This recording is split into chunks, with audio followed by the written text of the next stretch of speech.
Well, apparently my mind's not on you. So, welcome back to the podcast. And everybody, we appreciate you being here. And I'm going to get this music here down. And we're going to get this show going. There we go. Welcome back to the 2218's Attitude for Gratitude Weekly Podcast. We've got Rick and Jesse in the house tonight. We're going to be visiting step four. And as always, we'd like to tell you that the Alano Society Minneapolis vision statement is to be the premier Alano clubhouse, serving the community by offering support, strength, and hope to those seeking recovery and their families. Our values are recovery, wellness, inclusiveness, and innovation. So there's a few things that I want to share with you guys about tonight, and I've been bringing them up lately. It's about all the new meetings that are coming to 2218 and that have already started, and it's a great thing for this club, and I bring it up every week that if you guys would like to start a meeting here or move a meeting over to the facility here, we definitely have the space available. I know that they've adjusted some costs for rent. I know it's a lot lower than it was last year. I'm not sure I can quote prices quite yet, but come on down, check out prices. Come to the front desk, you'll get the information you need for starting a meeting. You mean you are sure? You are sure you can't. I am sure I can't quote prices. See, that's why I have my predecessors on the show all the time. They help me with stuff like talking. Just to name a few, we've got Al-Anon back in the building, which is awesome. It's been a long time, I think, since before COVID. So Al-Anon is back Thursday nights at 7 p.m. in room 23. That's for family members of people like us. So come on down, check that out. Al-Anon. Then we also have on Friday nights at 8 p.m., it is called Friends of Dorothy. This is sensory friendly. It's an open LGBTQ plus meeting, and all are welcome. So just understand that we've got options to come check out meetings, and if you're not feeling comfortable in one meeting, there's always all sorts of other options to go check out. And we've got CMA back in the house, Mathematics of Recovery, Crystal Meth Anonymous, Sunday nights at 6 p.m. to 7:30 p.m. in room 21, as well as all of our meetings that have been going on. We'll tell you guys about the 4-step workshop that happens every Wednesday at 6:30 here in the auditorium. We have got a multitude of different open meetings to come to, closed meetings, men's meetings, women's meetings. I'm not 100% sure if they still have the young people's meeting going on. I know they were on Wednesdays. I'll try to get some more information on that, as I know last week a couple people reached out for some information about young people's meetings when Brad was on the show. So I will get some of that info for you guys. And if you'd like to start a meeting, come on down. Whatever you'd like to give it a whirl. Service work. This club runs off of volunteers. That's who you'll see when you walk in the doors here at 2218 is a volunteer sitting at that front desk. Tonight you'll see Scott. I've had him on the show, and he's shared his experience, strength, and hope and what service work does for him. And it is a great experience to come down here and give some time. I've also had Jen on the show, who will be back on with Brandon and Darren, I believe the first week of next month. And we'll be talking about some of the service work she does here, like the planter boxes and some of the yard work out here and a lot of interior stuff too. So it's a great experience. Come kill some time or come fill up your spiritual cup and be part of a club. And also become a member. I know that there are some adjustments that have been made in this past few months to dues and rent of rooms and what have you. So come on down and check this stuff out. Make this club your club. You've been hearing me talk about it for a couple years now. It's a place that never shut their doors over COVID, which for me was a lifesaver. It is the world's continually running longest continually running Alano. So that's a big badge of honor for this place. Other than that, if you are struggling, You see, I post it all over here, and I tell you guys every week, tell you guys and gals out there, please reach out to someone. I put my number on here. If you're not comfortable with that, you'll see people posting comments on here. You can use this message board for networking. That's okay to do.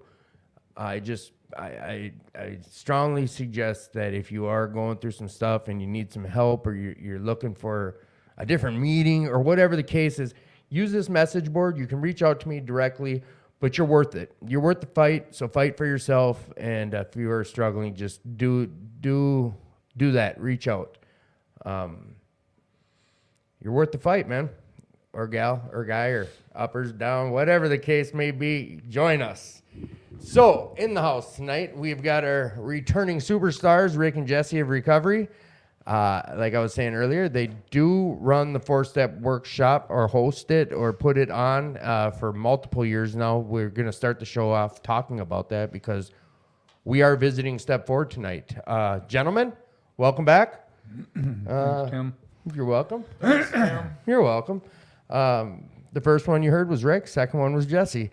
Could you guys tell us kind of what the 4-step workshop is, when it is, and where it is, and how long it's been going on?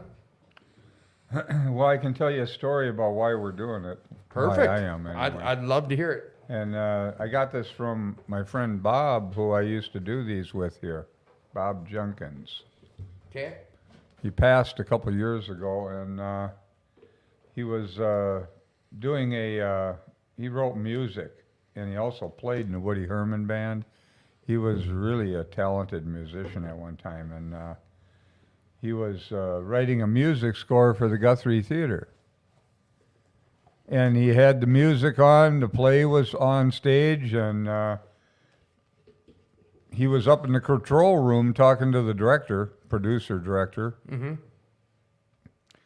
And he said, the guy said to him, "I'm going out to Connecticut for 6 weeks, I'll be back." Bob asked him, "Well, why do you have to come back? The play's on stage, the music's going, the whole thing." Mm-hmm. He said, "To take out the improvements that were made when I was gone." Each actor starts improving his role, upstaging the next actor, and the play doesn't look anything like it did when he left.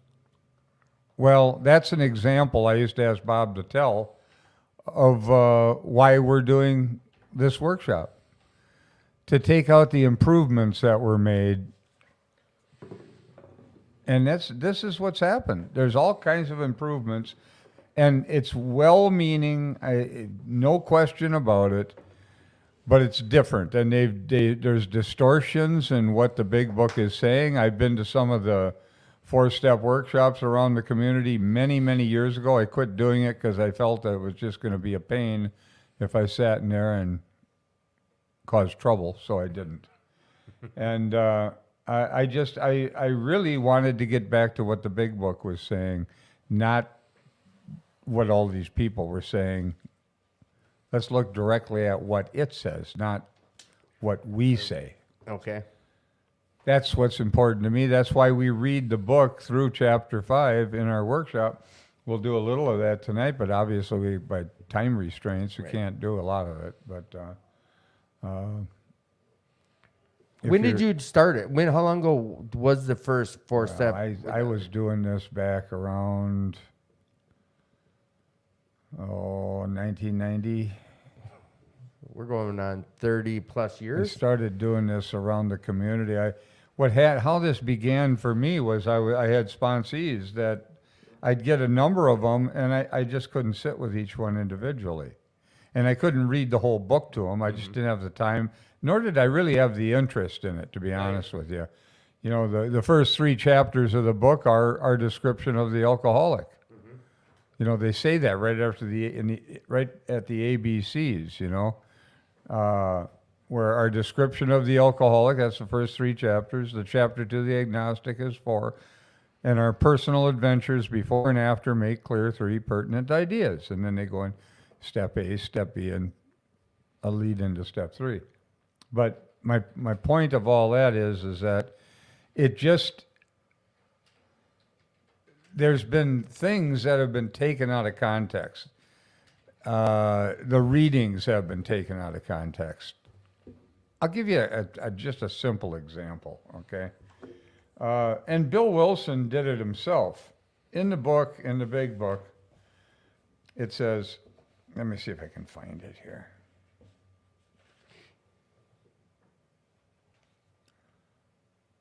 Go ahead if you want to say Yeah, something, Jesse. I was in it real quick. Say is what I love about these guys is we brought up like sponsorship, and this is what I love about Rick and Jesse is they will tell you their feelings on it and the way they see it. And as Rick kind of said, he didn't even use the words I was waiting to hear, like back to the basics, but right out of the book, and that's how this is ran. How long have you been part of this 4-step workshop? 10+ years. And why? Well, I was about 5 years sober, and I had a lot of sponsees over those 5 years. Yep. And really loved AA. And at one point, I'm like, there's got to be something more to this. Now, we were making lists and lots of lists, but I really never heard this idea of doing one resentment at a time on one piece of paper. And my results in my mind by myself without a sponsor from following that process, which was laid out at the workshop, was so, it was profound. All the hate went out of my mind at the person I had these hateful resentment at. At this time, you had been through 4 steps. Many. I sat down with lots of guys. We had spiral notebooks. We're making lists. It kind of looks like page 65, but the 4th column was a compressed little line on a notebook. It was along the lines of theoretical or, little words like, okay, I was selfish. Is nothing like what we're going to get into here, or nothing like what I saw at the workshop. And that drew you in, and you became part of it. Yeah, this is just, and then I've never really seen it not work for anybody who just give it a try. All right. One of the things that I can share with you that I'll read it out of the book here. It's on page 64.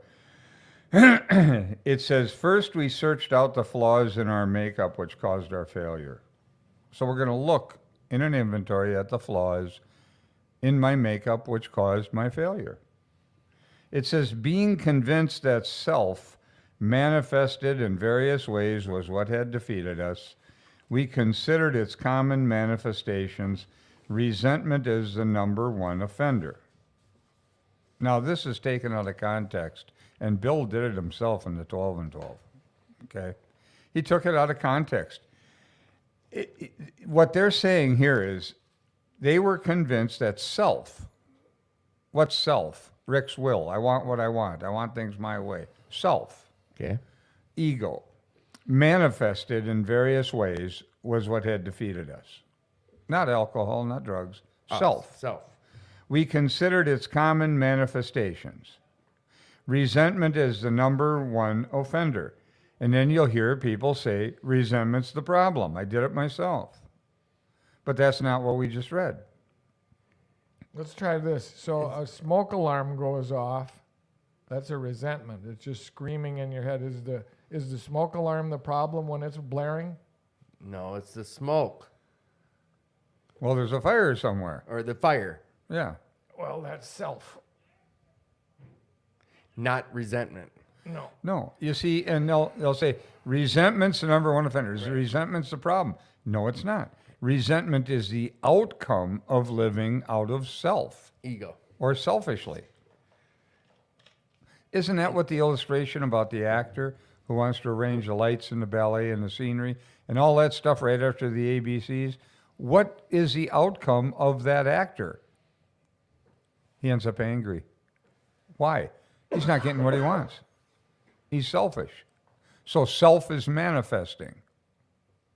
But this is what I mean about taking things out of context. And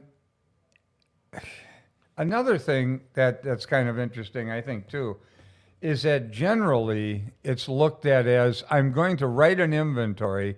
I'll find out all the terrible things I did. Now, I was just reading a little in the 12 and 12 Bill was talking that way in the 12 and 12. That's 13 years later. Well, generally, it's thought about around the fellowship where I've heard, now I haven't been out there a lot, so maybe it's changed, okay? Is that you're going to find out all the terrible things you did and then make amends for all the terrible things you did. Now, that sounds reasonable, doesn't it? Mm-hmm. That sound like the program? It's not what happened to me. When I wrote the inventory, I didn't see I was bad. I saw I was wrong. Okay. Okay? I wasn't bad. I was wrong. The stories I had told myself about others were not accurate. There's always a grain of truth in the story. But I didn't see that I was bad, and then I had to make amends for how bad I was. I saw that I was wrong. A perfect example of this was I had been telling myself my dad and my childhood was why my life was a mess. Okay. Okay? So that's what I'd been telling myself. And it wasn't just me telling me that. It was the courts. It was probation officers. It was school officials. Look at the terrible childhood you had. Now they tell you to forgive it. How do you forgive the truth? This is the problem people have with this. I'm trying to forgive the truth of what happened. Well, you can't forgive the truth. It's impossible. All you can forgive is your illusions of what you wanted to be true. That's not. The story. The story. Doesn't mean there's not a grain of truth in your story, but there's a tendency to exaggerate what the other person did, minimize what I did, and leave relevant information out. And I had done that with stories about my dad, and I saw through the lies. So I didn't look at him and say, well, I'll pardon you for being a jerk and all the terrible things you did. I saw that the terrible things that were done to me were done by me, not by him. I ruined my own life. He didn't ruin my life. My life wasn't a mess because of the events of my childhood. They were the result of my living out of selfishness, self-centeredness, and I lost everything, and I was angry when I got sober. Okay. Do you see the difference? Yeah. So I didn't pardon my dad for being a jerk. I saw that my story wasn't accurate. There were elements of truth, but it all went away when I saw the BS. So I wanted to ask, like, and this is kind of going to be roundabout way, about sponsorship being involved with this. Doing a proper four-step, a sponsor doesn't need to be there to point that out to. Right. Or, right. Well, here, let me just finish this up real quick, because what I just said, I want to make a point of something. Okay. So why did I make amends to my dad then? Okay. Didn't he ruin my life? No, he didn't. I found out he didn't. Okay. But I had been treating him as if he did. You understand? Okay. I'd been acting aggressively with him. I'd been slandering him to people. I was doing all this stuff in response to what I believed was true. So I saw that it was a lie. Then I realized I owed him an amend because I'd been treating him as if it were true for the last 20 years. And I had done a lot of damage to other people, with other people, right, slamming him and making him look bad any way I could. Well, I saw through that, and I felt pretty crappy about that I had acted that way toward him. That's what I made amends for.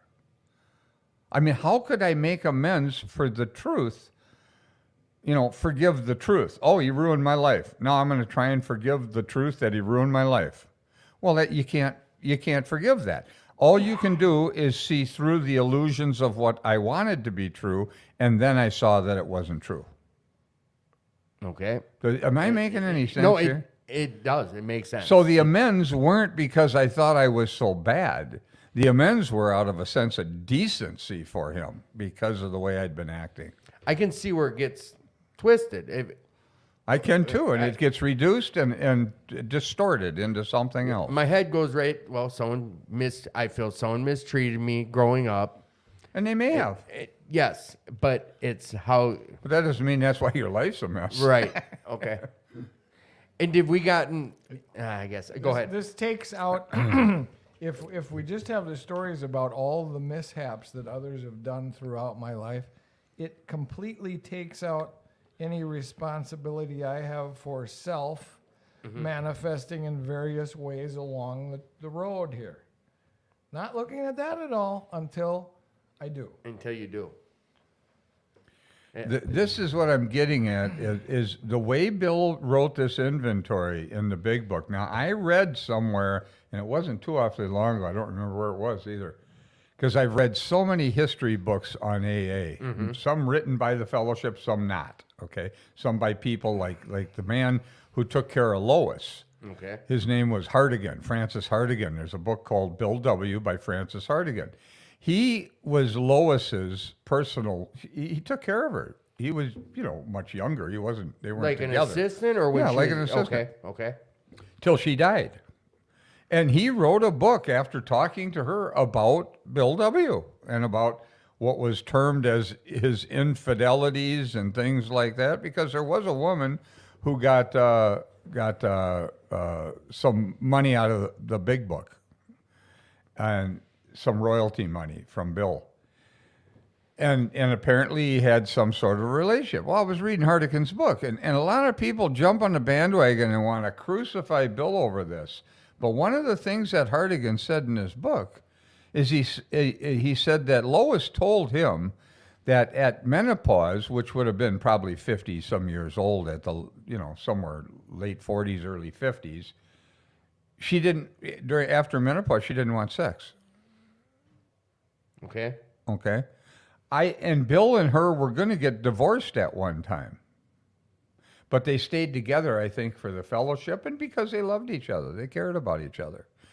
But Bill, they were not together sexually. That was not, and she knew. And that was, I think they had an agreement after reading that book. What, that he could... That there had an There agreement. were some needs on his end that he Of took... course, Okay. of course. Okay. They were older. There comes a time when that stuff isn't too big a deal to Right, you, right. know? I didn't realize that. I didn't know that. That's Well, I didn't either information till I and read. history. See, this is what I'm talking about. I read a lot of different aspects of AA, and when Bill wrote in Chapter 5, I read somewhere that he got in a lot of trouble with the fellowship because they were struggling trying to write Chapter 5, and that inventory was basically Bill's idea because the Oxford groups had a little different slant on things. Yeah, my sponsor showed the Oxford group. I think it was six tenants of the Oxford Yeah, group. it was. We went over this 5 years ago, and I haven't revisited, so I don't want to speak too much on it. But that's where a lot of this stems from, is the Oxford group. Yeah, and the more I read, and I read a lot of history of the Oxford groups too, and the more I read about the Oxford groups, the less I liked them, and that's what happened to Bill too. The more he was involved with them, the less he liked them, and there was this fight because alcoholics couldn't handle the language that they used, Right. the religious ideas that's and what I stuff. thought. So they used the ideas, but they put them into different forms. So this was, when you start to read a lot of the different history, not all of them are necessarily accurate, but you do get a picture if you read it from a bunch of different angles, and you can sort of form and see what was going on a little bit. Is this how you did it with Joe? Is this the same way you're doing the 4-step now? The same way you did it the first time? The inventory? Yeah. Yeah, well, I wrote it out. I had nobody sitting there with me. I wrote it out. I was only 2.5 months, 3 months sober. That's right. The only reason I did it was because I was in a lot of conflict. I didn't do it because I wanted to work a program or I wanted to be a good AA member or anything. I was in a lot of pain, a lot of resentment. And that's why I wrote the inventory. But I just wrote it out. And then I had a huge experience with it. And then as time went, I was sharing the experience and I was trying to show other people the inventory. And in doing that, I saw what happened to me. There's something I just want to back up on. You said, he did this by himself by reading the book and following the procedures. Yeah. With no one's tutelage, if you will. No sponsor. So that, I just wanted to point out. When I met my sponsor, I'd already written the inventory. I'd already done the work. I didn't need him for that. Didn't need him for any of it. Right. In fact, all he gave me, he's 25 years older, he gave me a commitment, an older man with a younger man. We came together. It was never a hierarchy. He wasn't above me, or we were equals right from the start. Him and I, he used to say it all the time. He died a couple of years ago, too, that meeting when him and I came together was very important for him and me. We both had a tremendous St. Paul, Illinois. lifelong, downtown St. Paul. We had a lifelong experience with each other till he died, you know. So I didn't need him to teach me AA. In fact, I brought the big book ideas to him. You've shared that before, and I think that's powerful. It's not that he didn't read it or what, but he was 23 years sober when I met him. And the longer you remained in the rooms, the more you were seeing the fourth step being approached or being done incorrectly. Would you say incorrectly, or I'd say they're distorting it. They're making it look like you're going to look at how bad you were and then atone for your badness, if you want to use a religious term, Right. you know? Okay. Now I'm gonna make good for my badness. That's not what happened to me. That was not my experience. It isn't a theory. It just didn't happen that way for me. What happened to me was I saw I was wrong. Not bad, wrong. The stories can be so distorted, but when I first heard that, I'm like, oh, really? Is that what?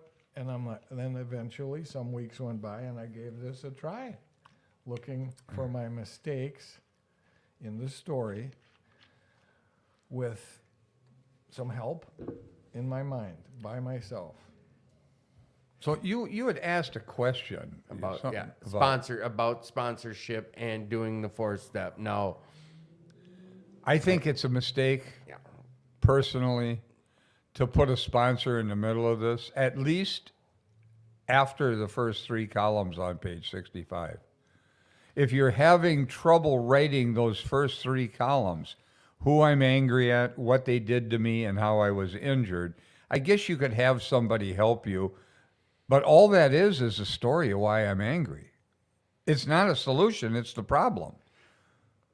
okay, The story you have in your head anyway. Right. But we're just putting it in that form. If that's confusing for somebody, I could see a sponsor helping you at least get that written. But the 4th column's a different issue. So what I'm getting at with that question, and I'm not sure I'm formulating it right, is you came to this, not realization, you came to with what worked for you, and what you interpreted out of the book was me, out of it's self, I didn't ego. even interpret it. It just- I didn't understand it when I did it. I did it and it induced the experience. I didn't interpret nothing. But we're seeing, I guess, and that's where I say about a sponsor or someone else pointing it out, because your example of father issues and wanting to blame father versus me, you came to that conclusion on your own, that it was that you needed to look at you versus... I came to that conclusion through revelation. Something was revealed to me when I wrote. Now, here's my point. Because you were just talking kind of like it's the sponsor's going to help you see this differently and all that. See, there's where I think the mistake is. And I'll tell you why. Because as a sponsor, after I had this experience, I tried to do that with people.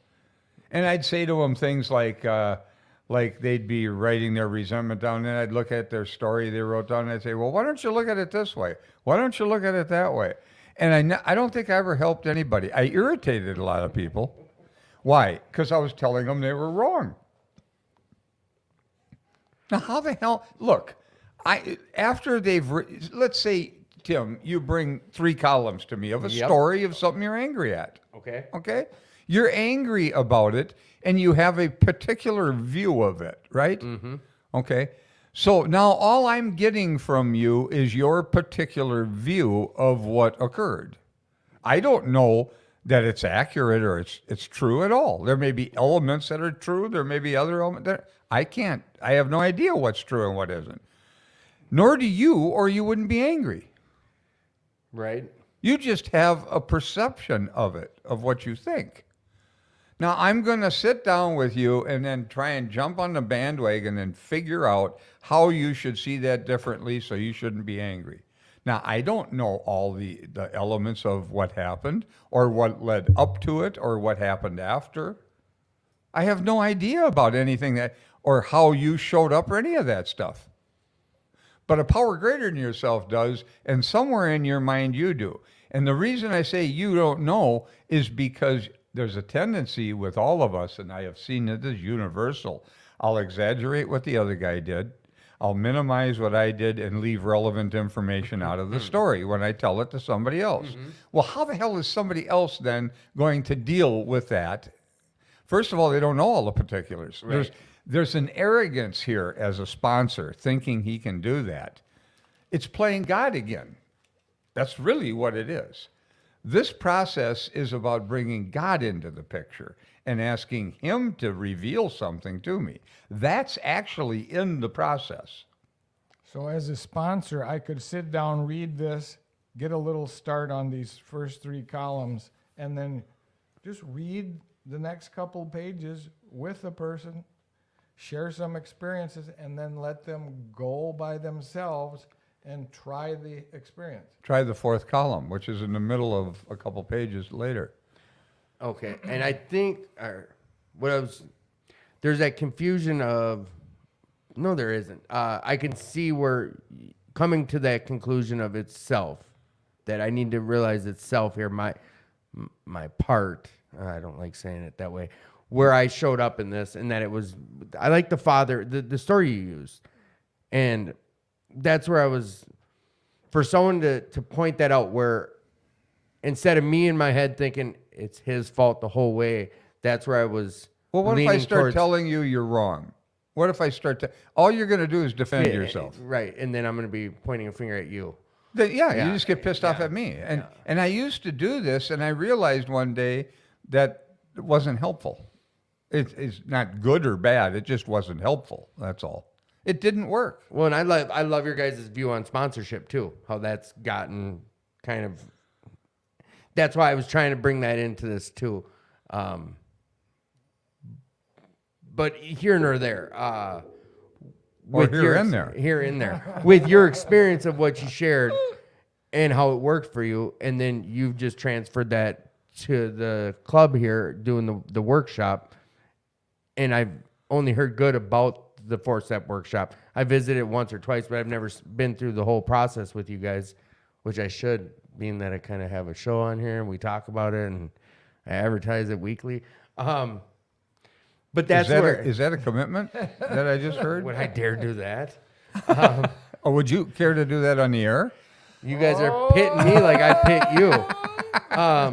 So what I was getting at. Boy, now he's reeling and No. bobbing and weaving and looks like a boxer. What I was gonna say is we're in the pages about 63 or so. This is the columns show up on page 65, and I just wanted to get kind of that brief history and how the 4-step workshop came about. I'm not making a commitment right now. I see that. It was close. It was close. Yeah, that really was close. For a When you second guys there. start, I know you can jump in basically anywhere, but how far away are you from where you guys start back over?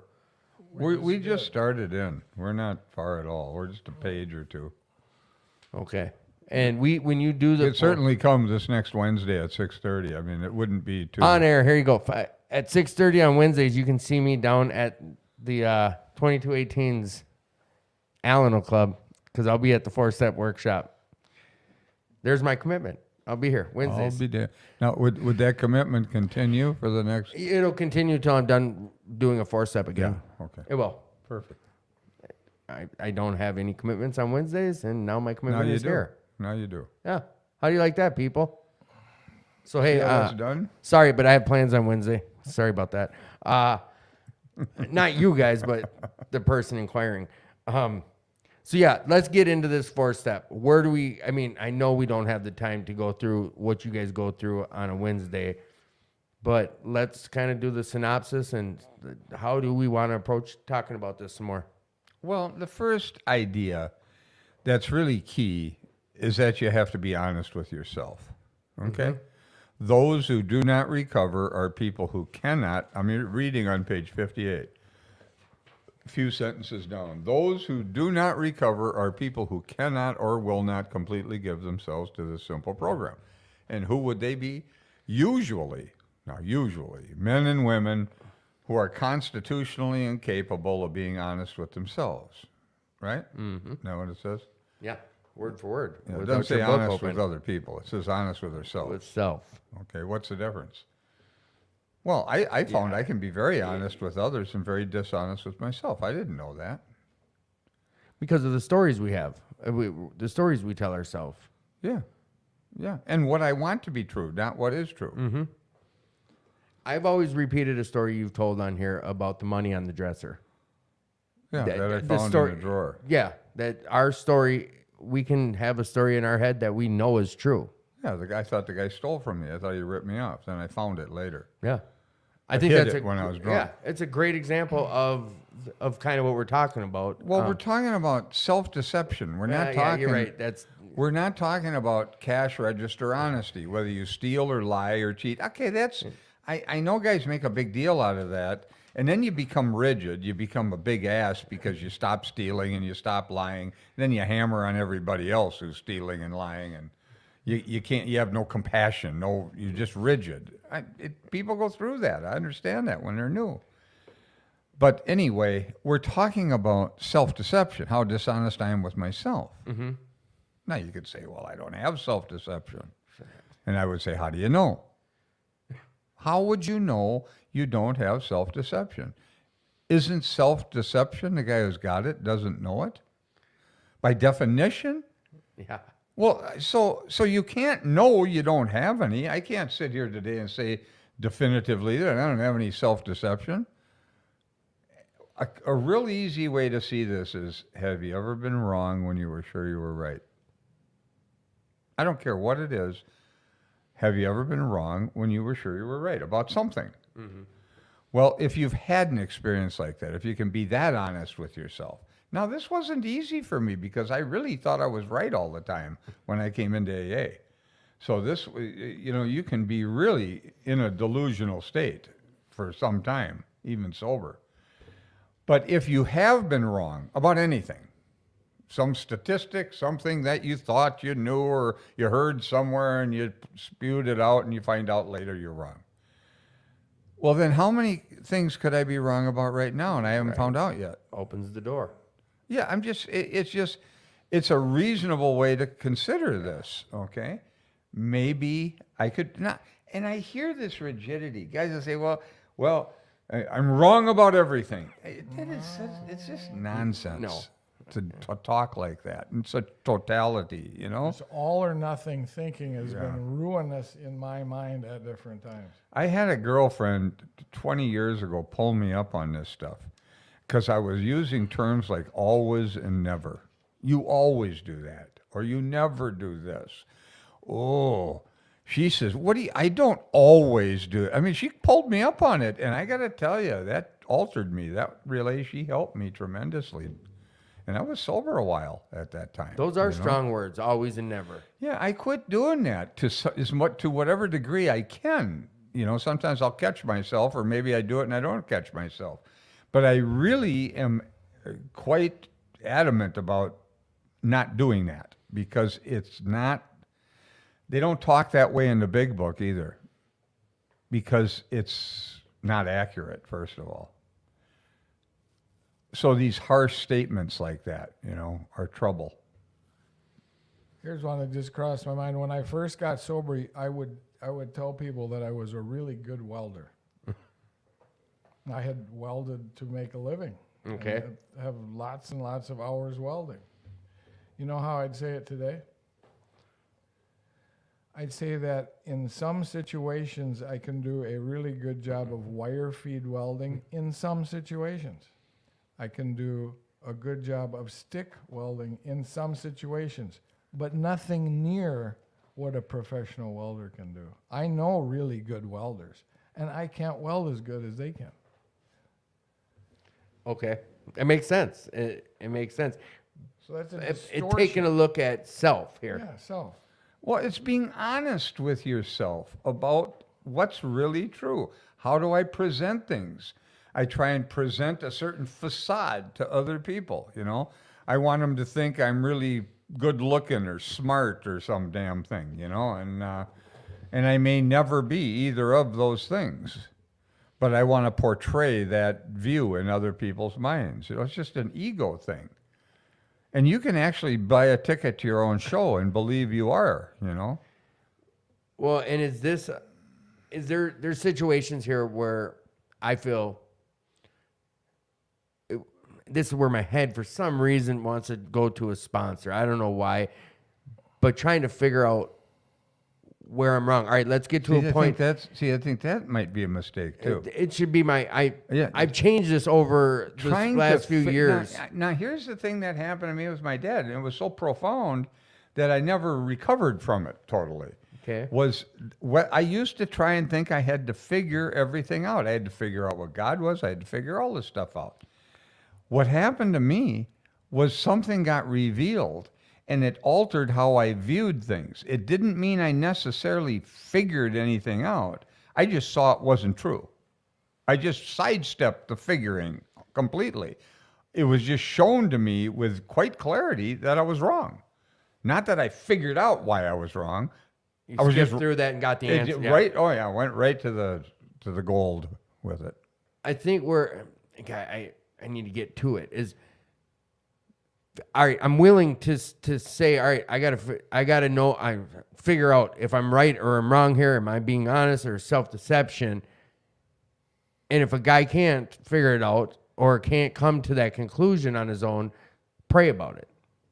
Or where would a suggestion be on that? Put it up. Take action.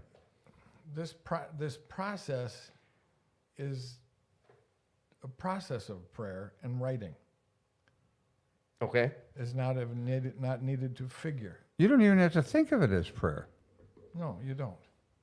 And I like meditation, but It's just a process of doing this process, and it'll just have an outcome. I mean, prayer is another word that is kind of a buzzword to certain people who don't believe. right. They're so I don't even talk this way to new people. I don't try and convince them to come to believe. I don't do any of that. Yeah, that's not really our place to do that anyways. Well, we're doing it all the time in sponsorship roles. You know, it's going on every day. Every minute of every day, people are trying to force somebody to come to believe. You're not ready to do the fourth step until you have come to believe and that you can turn your will and life over to God. If I would have had to wait for that, I never would have stayed here. I did the inventory, then I came to believe. Didn't happen the other way around. Right. You've shared that. That's right. I mean, things that have happened to me, I've done so much right by mistake. It's not like I knew what I was doing. I was just simply doing what I was reading in here. I had nobody spoon feeding it to me. I just followed the direction in the big book. I'm going to let the big book sponsor me, and so I let it sponsor. That's exactly what I did. I couldn't find a sponsor until after I'd written the inventories and stuff, and then I met Joseph. I found him after I'd written the inventories and stuff. I didn't need him for that. I got a question for Jesse on here that came in.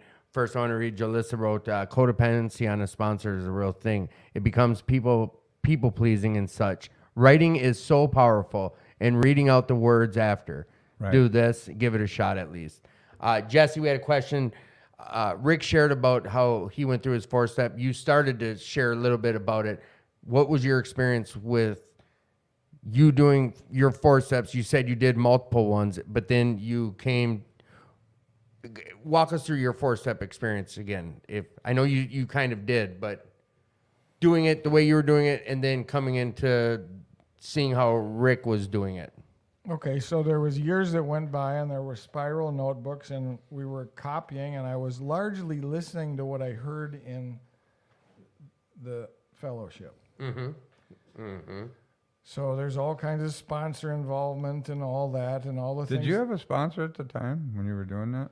You were the sponsor. I was the sponsor. No. Oh, I'm just curious. I just didn't know. I'm not trying to catch you at No, something here. that's fine. I actually didn't. Actually, after I said, hey, you're calling me with resentments every day, why don't you write some inventory? That ended. To your spot, okay. Yeah. So we're doing this, and it's largely along the lines of looking for where things are bad. Mm-hmm. Okay. Literally, I tried exactly what I heard in the workshop. sit down, write the story in 3 columns, go by yourself, sit down, and then ask the questions of yourself. And then I had things revealed in my mind that straightened the stories out to such a degree that for a while, and with some people, I've never had it come back with some people. I mean, it's blown out so profoundly that I thought I would never be hateful or unhappy again after I wrote, which I can cloud up my own mind. I realize. And you were, how much time had you been sober at this point? 5 years. 5 years. How old were you 46. when that happened? Yeah.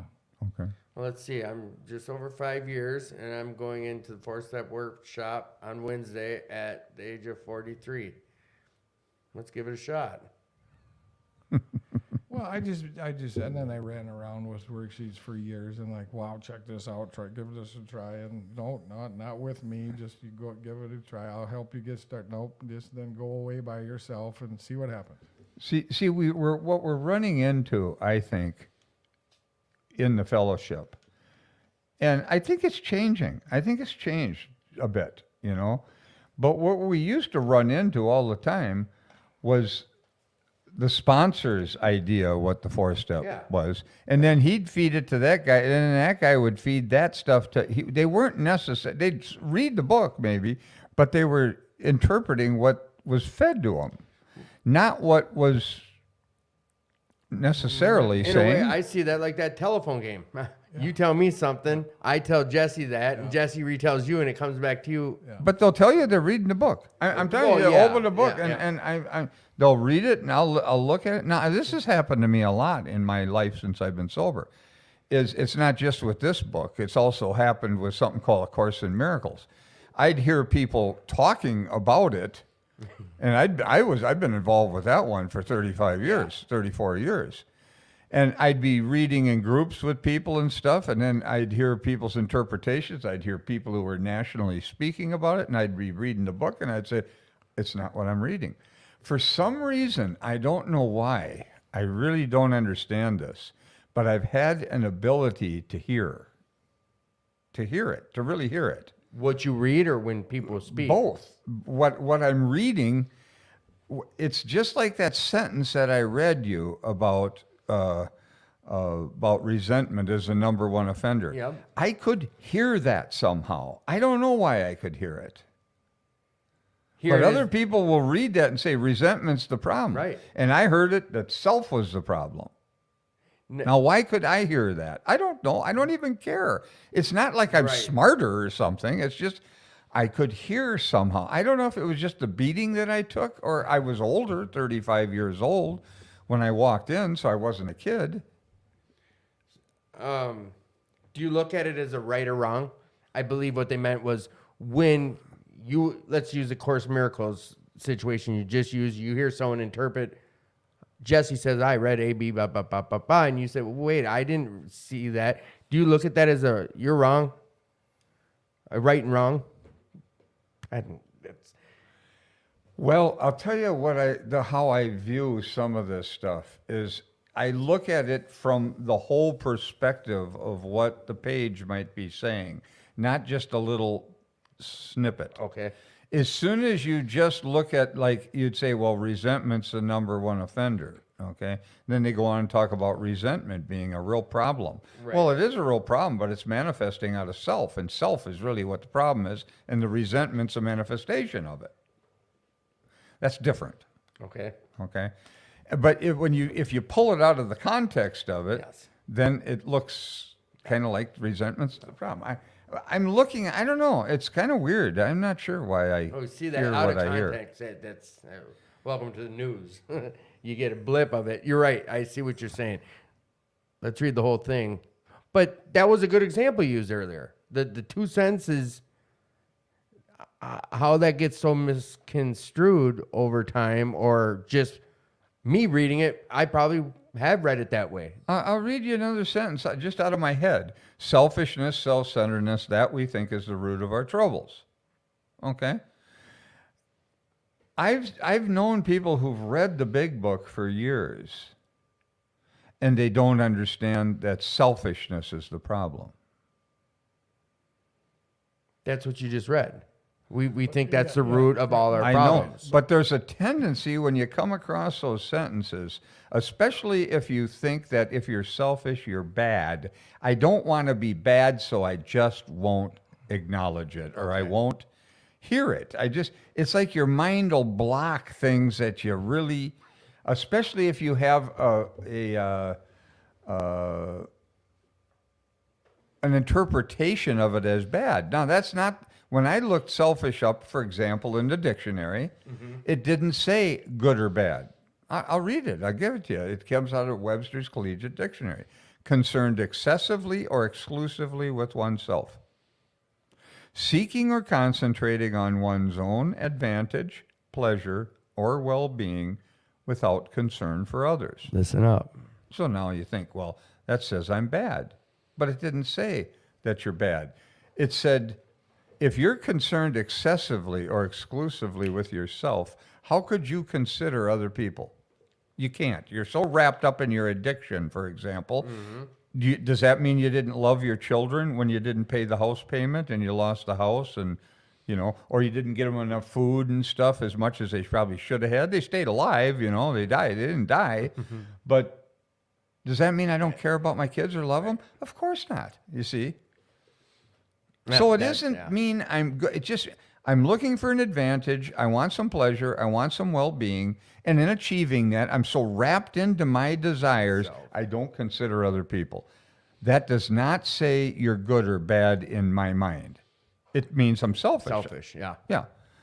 Selfish isn't good or bad. It's simply a fact. I'm doing for myself. I'm not considering other people. Makes sense. Yeah, take the judgment out of it, or you won't even read the words. If you think you're bad, you'll slip over them. I've seen it. I've just seen it time and time again.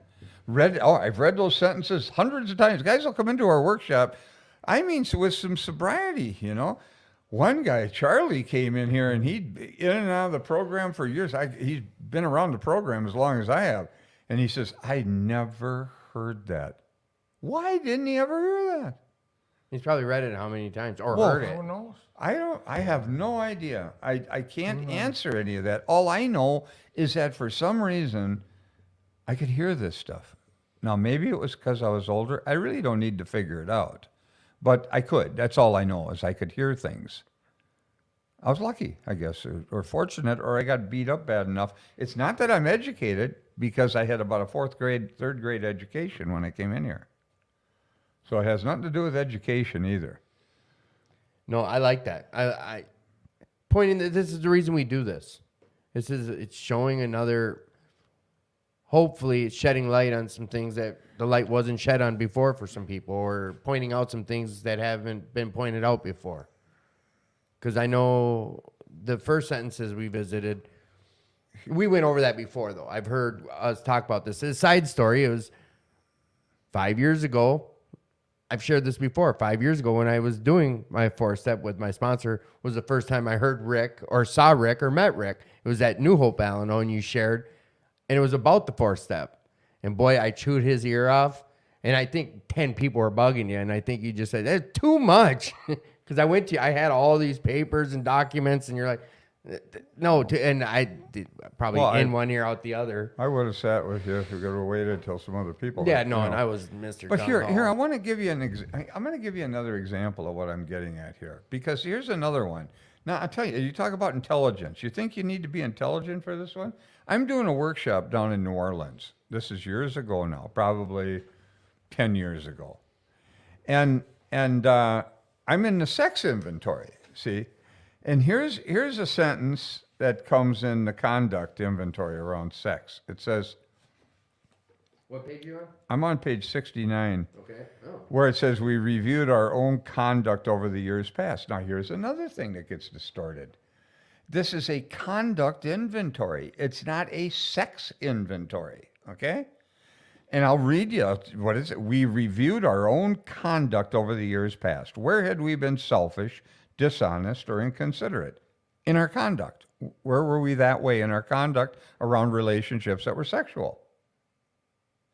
You don't write names down first. Joe and Charlie made a big mess out of this one with their sheets. They tried to inventory this like the resentments. It's not that way in the book. Times I've heard sex inventory.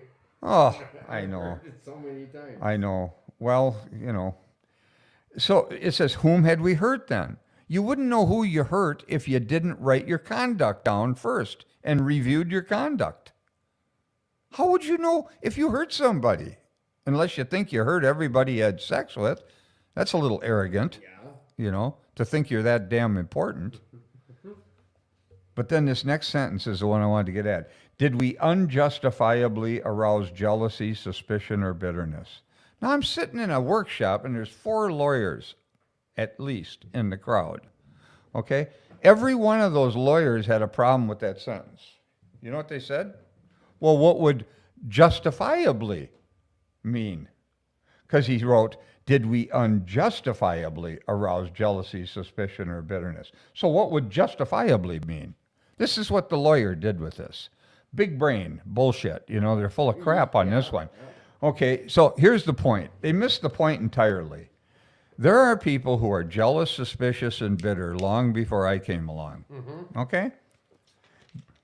They understood that in here. Bill understood that. People were like that. Okay. So AA never says that you're responsible because somebody's jealous, suspicious, or bitter. So he wrote it this way. Did we unjustifiably arouse jealousy, suspicion, or bitterness? So what does that mean? Was I playing games? Was I trying to make her jealous? Maybe I felt jealous when she talked to some guy, so I'm going to show her how it felt when she did it to me. I'll intentionally go over to some woman at a party or wherever we are, and I want to make sure she sees it, so I intentionally try and make her jealous. Now, do you think the best way to have a relationship is to sabotage it like that? No. Of course not. But yet, that sentence, big brain guys, they just couldn't handle it. They could not grasp what that's. How simple is that? Did we unjustifiably arouse jealousy, suspicion, or bitterness? Well, I went out with a gal who was jealous, suspicious, and bitter when I first met her. Came out of a relationship with a guy who was a photographer, and he was taking pictures of nude women, and she thought that he was screwing around with them, and maybe he was, maybe he wasn't. I don't know. But she certainly thought so. So when I met her, that's the way she was, and she was suspicious, and it was really not easy. This woman had a certain mental illness with this deal. That was not. It seems like a pretty cut and dry sentence. It's just asking 4 simple questions.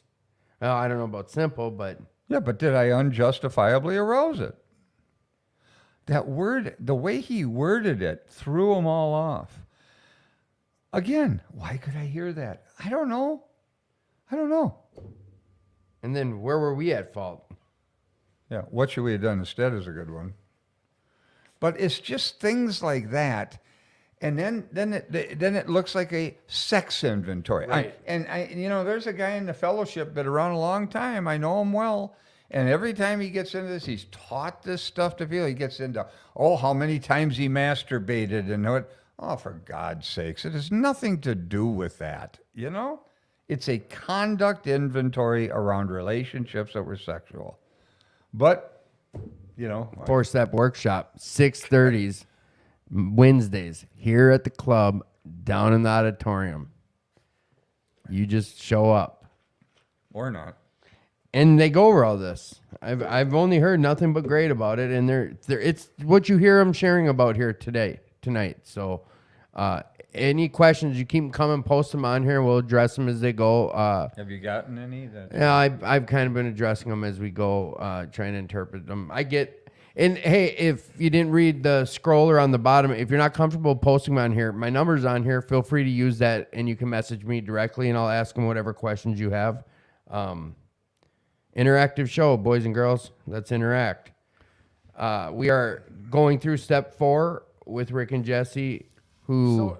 So is the workshop. That's open for interaction and discussion and...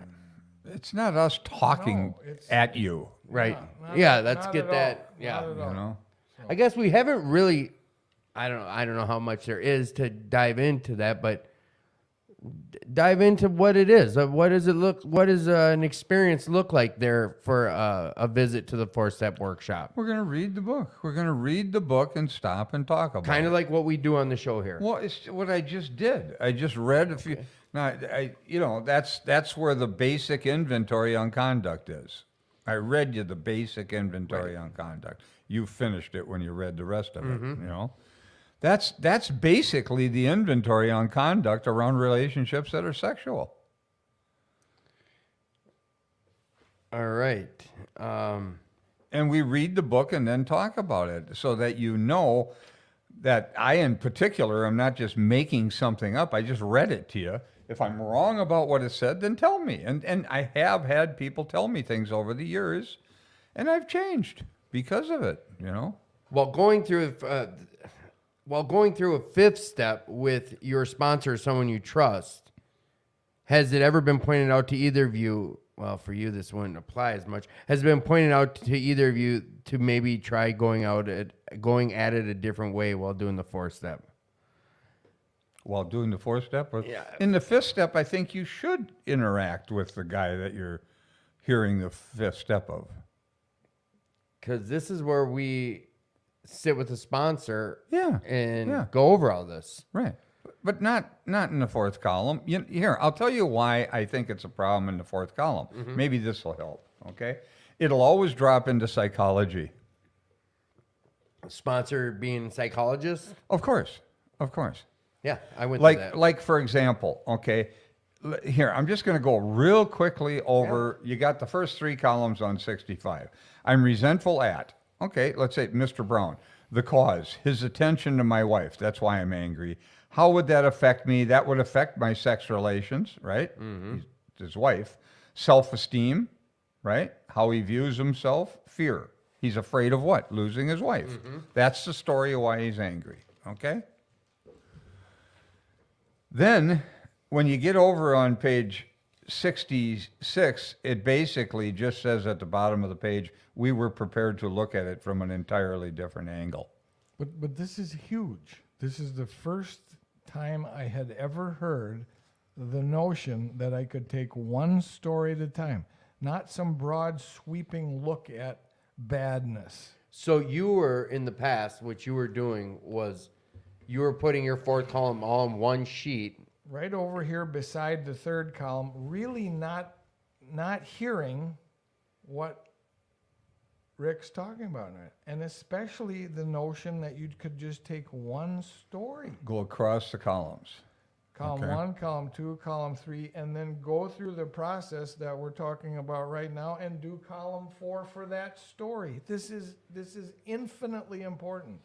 So this is where I think I've said before, and I don't know if I like controversy or the argument's sakes or whatever, but where I keep coming back to right or wrong.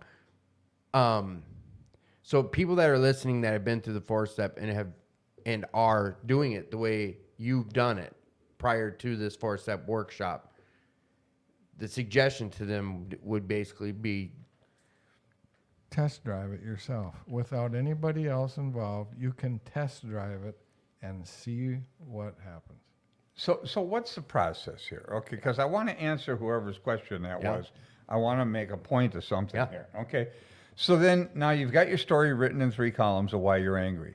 You're perfectly justified in your anger. I would never tell you your anger isn't justified. Okay. My question is your story accurate? okay. You say, of course it's accurate, and then you tell me the story. Now you got it in 3 columns. That's page 65. That's the story, right? Yep. Then you get into the 4th column. Now let's say you got a sponsor sitting there. And at the top of page 67, it says, we ask God to help us. It doesn't say we ask our sponsor to help us. Yep. It says we ask God to help us, okay? Yep. So we're going to go into this asking God to help us. But now let's say I'm the sponsor and I get involved in it. And you tell me your story. Okay. And then I try and figure it out psychologically. Yeah. Now, I don't have enough information to do this.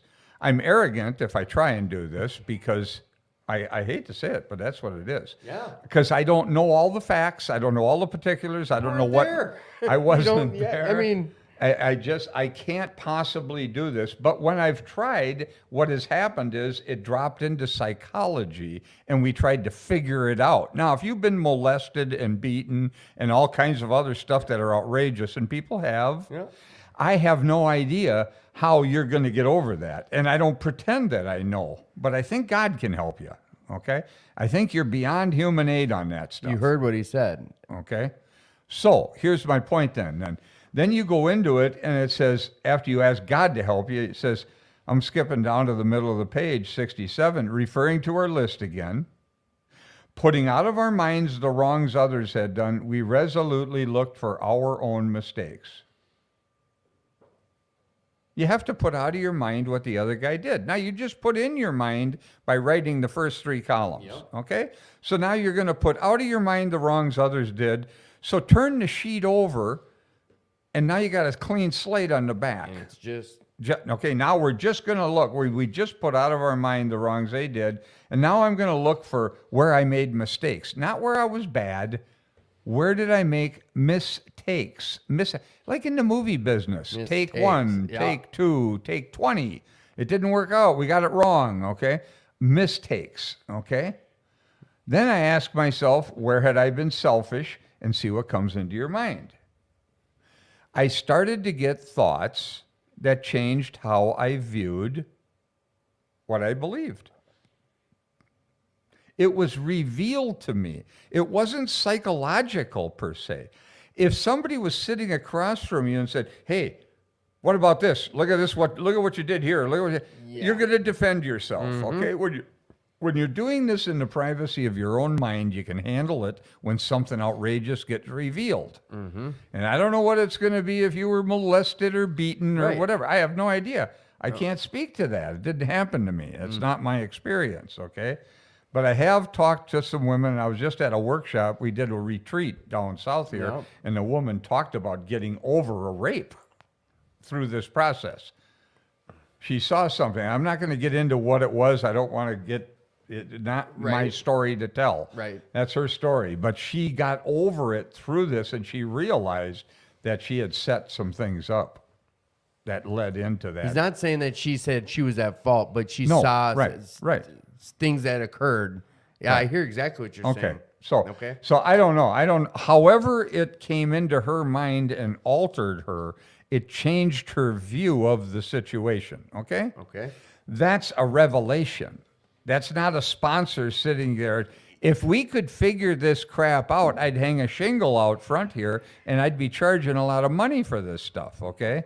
I don't have answers. I'm showing the mechanics for God to help you, not for Rick to help you, okay? Or sponsor. Well, same It's thing. what he's saying. Yeah, a human being. You're beyond human aid. Yes. Didn't you read that in the beginning of the book? It's all over the first 3 chapters. I'm beyond human aid. Oh, that's just about alcohol. No, it's not. It's about all of this. Yes.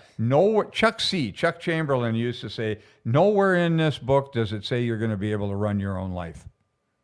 Well, what the hell would give me the ability to run yours or figure out your stuff? I can't figure out my own stuff, but I can ask for help. Great point. It's just there's an arrogance to some of us with this stuff. And believe me, I've had it too. I know, I've done it, you know. I've been doing this a long time, you know. Even a blind squirrel gets a nut once in a while, you know. It's So we're asking God to help us. Where had I been selfish? And then ask God, where had I been dishonest?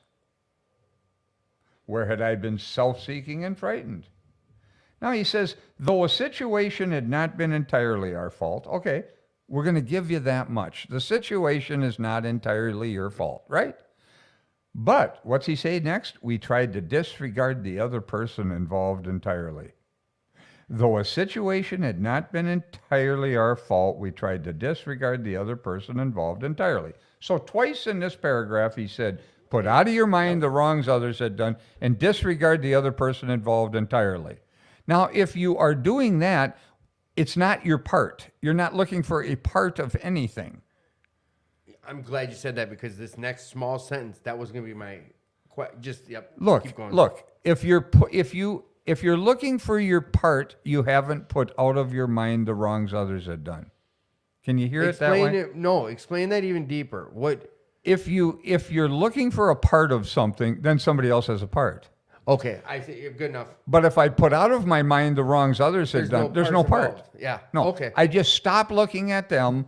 Why is that important? Because you'll rationalize what you did because of what they did.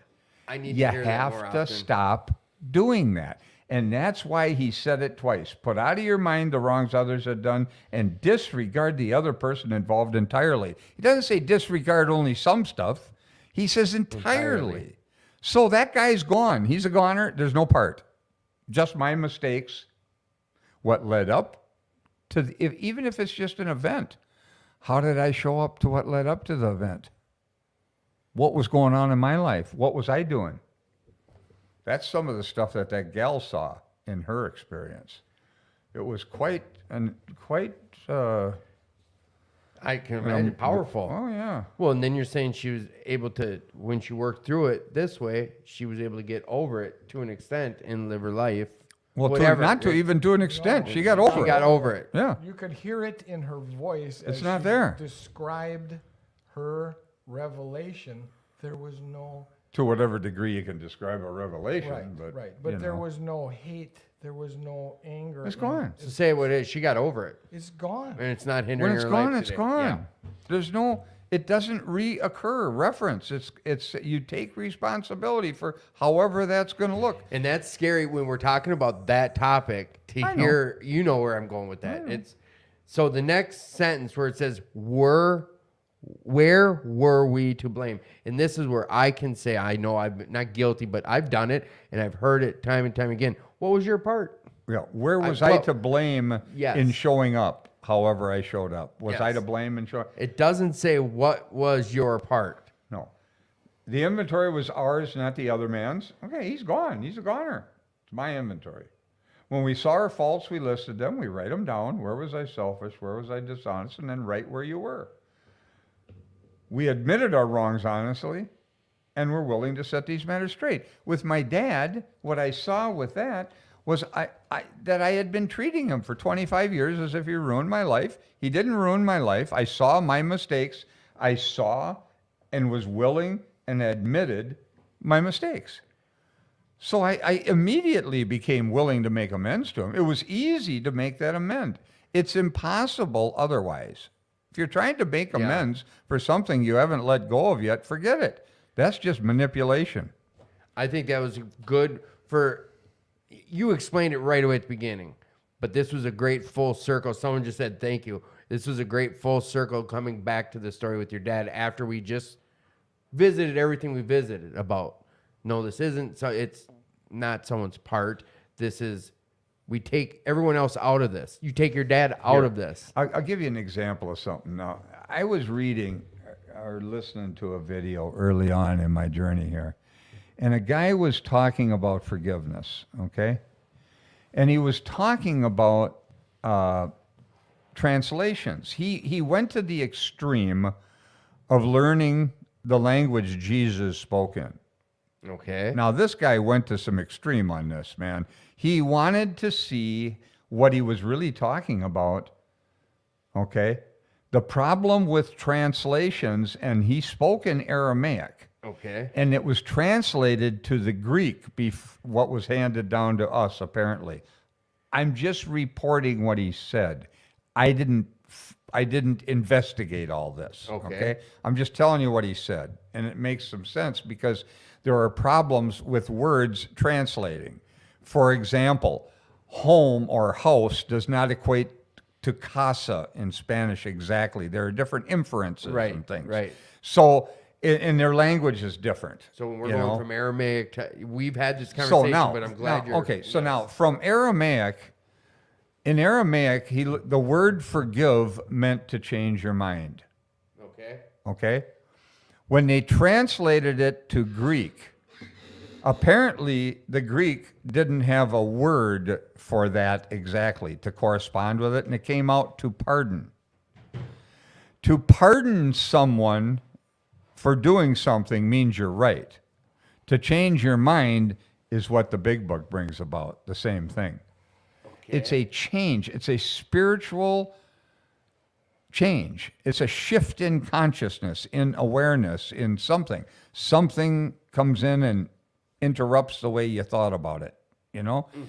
And a sponsor cannot do this. Now, in a fifth step, now, in fairness to what they were saying about the fifth step, yeah, I think in a fifth step, you sit down after the guy's written his fourth step. Maybe he didn't get through it completely and resolve the resentment entirely. Maybe he got a better picture of it or something. Who knows what went on? And sometimes the sponsor can help him then in a fifth step. But personally, I think it's a major mistake because it takes it right out of the spiritual and dumps it into the psychological. Yeah. Yeah, that makes sense. Exactly what you're saying.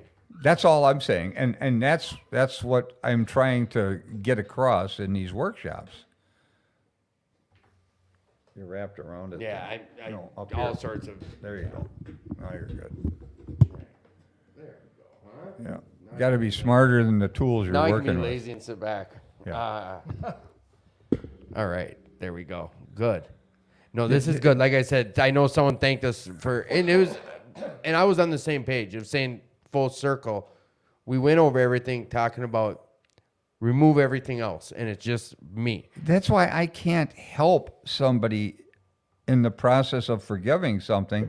I can show them the mechanics, the process for God to help them. There you It's a go. process of opening your mind and then asking God. That's why this is spiritual and not psychological. But I guarantee you, whenever you bring a human being into it, it'll drop into the figuring it out. It happens in fifth steps. I'm not saying it's right or wrong in fifth steps. I'm just saying that's what happens. Right. Now we're trying to figure out and make sense out of stuff. I didn't necessarily make sense out of things. I saw my stories weren't accurate. Of course, there was some truth. Oh, in the case of that woman, she got raped. Right. Okay. That was a fact of it. There you go. But she saw something in it that altered her. What came of it is she just saw her own responsibility of And what ultimately had got occurred. right past it, and it doesn't affect her today. Yeah, she was very young too, 13 years old or something. you know. So, and again, I wanted to revisit that. I think there was a huge epiphany amongst myself and many others was my part in this. There is no need for saying that. I wish we'd stop saying Yes, that because we're yes. giving new people the idea that there's a part somehow in this. And if I'm looking at it as a part, you're going to have a bigger part than me. I can guarantee you that. Yep. I'm never going to take responsibility if I do that. Yeah. So we remove. I got stonewalled with that with my dad. I resolved a resentment toward my dad when I was looking at my relationship with the mother of my children because we had split, you know. So I couldn't even look at him directly because I had everybody telling me I was right. Probably had a lifetime if you've been raped or molested Right, or something yeah. of people telling you it's the It's worst. his It's the fault, worst it's thing his- in the world that could happen to you. Now forgive it. How the hell? How are you going to get there? I just don't know how you get there. But people do get past it in some way, and I have not. No, It's not my I ability. think you guys really breaking this down helps. It does. Whether you're done with the fourth step or you're looking to redo a fourth step or in life on some of this stuff is removing the other parties in itself. We got to look at self here. See, there's a lot of reading we didn't read to get to this Yes. point. Okay. So for those of you that I'm seeing checked in here after the top of the hour, every Wednesday at 6:30 here at New Hope, or oh my gosh, here at the Minneapolis Alano, 2218 First Avenue South at 6:30 p.m. in the auditorium, we do a four-step workshop. It's free. You just come on down, and we're just started. So this Wednesday, in 5 days from now or for whatever, I'll be there and getting started, running through a four-step. Doesn't matter where you're at. You'll benefit from it. Come on down. Check it out. So that's the resentment portion of this. Okay. It's a process of asking God to come into your mind and help you see it from an entirely different angle. That's what this is. Okay. Then you do a fifth step, whatever happens in that is, I've seen transformations happen in fifth steps. So I'm not saying that two people coming together, that something can't change. Right. No, You know. yeah. But I'll tell you what, this happened in the privacy of my own mind. It didn't happen with somebody spoon feeding me some idea. Well, you and your creator or your higher power. Yeah, and maybe that can Your happen faith. with two people sitting somewhere. But this process is not about, it doesn't say ask your sponsor to sit there. It says No, ask it's- God to help you. Yeah. Yeah, it does. It's So that's pretty basic. It's right there in the book. I didn't make it up. They wrote it that way. So then you get into this fear thing. Then there's a fear inventory. And here again, now talk about improvements. God bless Joe and Charlie, but their sheets did not line up with the book. They tried to inventory the fears like you do the resentments. out here trying to improve something, doesn't need Yeah, improving. it's the improvement. And there's you know, Paul O., the guy who wrote Dr. Alcoholic Addict, now it's called Acceptance is the Answer. Okay. It's in the Story big in the book. back So of the the story. oh, one of the backstories. Yeah, Okay. that reading on acceptance. Yeah. You know, it was originally titled Dr. Alcoholic Addict. Now after he had died, the rigidity of the AA people, our fellowship, they had to retitle the story and take the addict thing out of it. Now, isn't that absurd?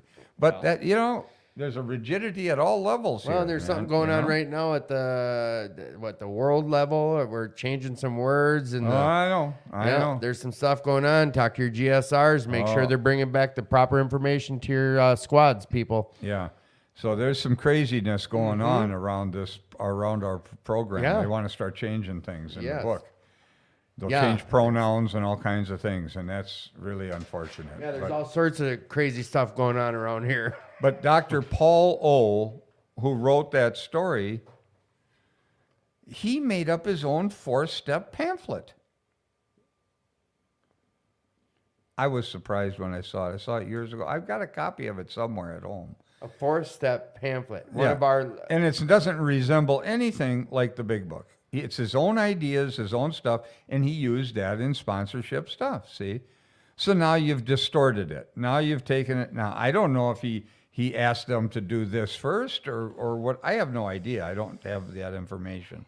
But he did make up his own pamphlet. Clancy did the same thing. He was another speaker. He had his own inventory thing he made up. And so there's a tendency to want to distort this stuff and change it. And that's why that when ego, or do you well, think? I guess we don't know what their of course it intentions- is, but you know, it doesn't mean you think you're better. It just means you got a great idea and you want to use it, Right. you know? But there's a tendency not to leave this alone. I want to leave this alone. I really do.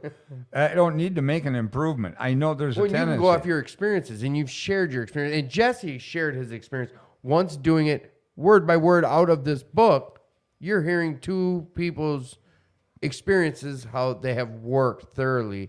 And he shared about a lady who went through a very traumatic situation, word for word through the book, and it worked. Why are we trying to fix something that's not broke?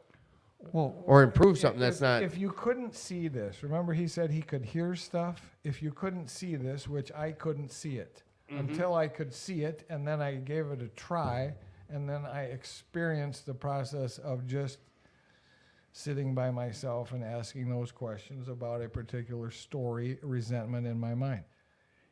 I think, in all fairness, people can't see it until you read it slow, look at it, and it's like, wow. or they're just repeating what was spoon-fed to them from Right. somebody else, and they picked it up in a meeting. They believe it's true. It sounded good or clever. Or, Like the word part is not even in this book. well, I- it is in the book in the amends, where Bill uses the term part, but not in the In the inventory. Thank you for pointing Yeah. that out. In the Yeah. process of the inventory, It's not. not. very specifically talks about mistakes, Our mistakes. not part. So that's with what you just shared. We might not have seen it, or we're doing it so long from something we were spoon fed or saw from another meeting. Was it coming to Rick's 4-step or coming to the 4-step workshop he was doing, where you had the revelation of doing it this other way? Where was it that you ended up I starting? could see it at the workshop. At the and workshop. the things lined up. Like even in the first session, we read the XII preface to the first edition. precisely what, How we have recovered. however, it just, sometimes you hear, it's like the song in the beginning of your podcast, Yeah. that Yeah. The what do you intro. call it, riffs? Yeah, the riff. Okay. When I hear that riff, I just love that riff, okay? Now, when I heard precisely in the workshop how we recovered it, for whatever reason, it's like, that's what I'm looking for. I'm mechanically inclined and I want a precise repair on a building. I want precise things on the car. I want precise things. And that just hit me. And then we're going along, and then I heard the thing about forgiveness, and it just rang my mind. I had been trying to pardon people my whole life. Everybody has. Try to forgive the truth. You can't forgive the truth. And You have to forgive your illusions of what you want to be true. My stories are And the this can be illusions. devastating when you That's find good. out you're wrong about your dad and you've been slandering him for 25 years Oh, based on a story that's not accurate. that's you what I know, was Yeah. doing. That's what I was doing. it's not Gosh, I'm pleasant. so guilty. They're not guilty. It just I've Well- been there. I've been there. It's You happened. don't know any better. So until Marty you said something. Marty said, oh, pardon me here. I had trouble with another person hearing it, not so much God, but speaking it out loud to God in another person was key for me. Win a fist up. Yeah, that's great. Yeah. Yeah, I think that's true. In fact, not only do I think it's true, I've had the experience There where you go. it's true. Yeah. Because one time, I'll give you an example. One time I was standing in front of a crowd doing a talk, a regular AA talk. Now I was probably a couple years sober, a few years sober. I'd done 100 talks, let's say. Yep. Let's say 50 talks. I told this story 50 times. I'm in front of a crowd and I'm listening to myself. I learned to listen to myself. And you can learn to do this. You can train yourself to do it. Kind of like you're somebody else listening to you. And I heard the story come out of my mouth. And when I said it, I thought, my God, that's not even true. Now, I told it 50 times before. I thought it was true. Now I shared it and I heard it different. Now, that's kind of what he's talking about, only the other guy would be Right. there, right? And then I'm in front of this crowd and I thought, whoa, I was embarrassed that I just, and I thought, should I tell him? That would have been the highlight. I should have told him. I didn't. Wait. I was too embarrassed by it. I was fairly new in the program. I was embarrassed by what I just had. If I'd have just said, hey, you know what, guys? I would do this today. Yeah. And I'd you say, probably "Hey." say, I've been saying this 50 times. Yeah, I've been telling this story for 50 talks, and now I just realized it's not accurate. And I never told that story again. I don't even remember what the story was now. Or I tell you, not Right, I embarrassed know. by it. But it altered me. Well, that same thing can happen in a fifth step, see? When I do a fifth step with somebody, you know what I tell them to do? I say, listen to yourself when you're telling me your story. Listen to what you're saying to me, and then I interact with them and I question them and I ask them about their childhood because they want to skip over stuff that's relevant, you know. Right. So there's ways that's evolved around that for me too, you know. You know what? The Sahara Club used to have this morning meeting. It was like a 6 a.m., 6:30 meeting. And after COVID, they closed their doors. And then they moved it over to the Will Work for Recovery facility. And they've been having it going on since. And every now and again, when I'm up early enough, I go over there. I went there this morning, and we were reading, the family afterwards or something. And it made me think about what you're sharing is, I don't know if it's where I'm at in my recovery or in life. And I came to this realization, sometimes I don't hear it until I say it. I don't physically comprehend some certain things till I'm saying it, and I'm figuring it out as I'm saying it. And that was like some big bright light that popped for me. I sometimes don't hear it until it comes out of my mouth. I was listening to a guy's fifth step that I was sponsoring him. Now, we spent 8 months meeting every week going over his fifth step. He had written a bunch of sheets, and I go over every one of those resentment stories. First, I get their general story, so they tell me their whole life story, and then we went over each resentment story. And he was telling, now he'd written some of this stuff 8-9 months earlier. I mean, that's how long the process we were in. And because I just felt that we should look at each story. And I asked him, did you get over it? He tells me the story of the resentment. Do you still feel angry? Did something, I question him. I talk to him in the fifth step. So he's telling me this one story, and then he read what he wrote, and he was still angry. But what he wrote was completely different than what he was still thinking. He wrote it. He wrote it down. When he did the fourth column, he wrote it on the piece of paper, And 8 months later, but he still had the story going in his head, the first 3 columns, see? And I looked at him and I said, the answer's right in front of you. You wrote it. And he looked at it and he went, my God, he was shocked. It was his handwriting. He wrote it 8 months. Then he saw it. Isn't that interesting? So, yeah, you do see things as you share it with other people. That's why it's important to read the book to other people. You read it to them. Yeah. It helps you. Yeah, no, Yeah. that's when I was doing this early on with my sponsor. That's on Wednesdays we'd meet and go for an hour, and he'd read. We'd stop here and there, highlight some stuff, but that's how we did this. He read to me, and now ever since, I don't know. We've talked about this with comprehension. For me, I don't have that gift of hearing it or the reading aspect of it. Read it to other people, and you will. Yeah, that out loud. And you will. Out loud. Yeah. Yeah. You got to sit with somebody else and read it to them. Because I read that paragraph on acceptance. I couldn't grasp it. I'd read it 2 dozen times. My mind would be wandering. I'd start over. I couldn't grasp what it was saying. Page 417 one? Yeah. Acceptance I'd is go the over it answer and to- over it and over it and over it. And then one time, and I'm new in the program, only a couple months sober. I'm sitting at a treatment center. And I sit down with this guy who just came into the treatment. And I had my big book with me because we were going to put a meeting on in a couple hours. And I something inside of me said, read the paragraph to him. So I opened the damn book and I read that paragraph to him. And I was depressed. And it lifted me right out of my depression. That's awesome. And the second thing that happened was, ever since that day, I have not had trouble understanding nor retaining that paragraph. Yet I read it a couple dozen times before on my own. I could not grasp it on my, I don't know why that is. I don't care why it is. Yeah. All I know is that works. You keep it by giving it away, by sharing it.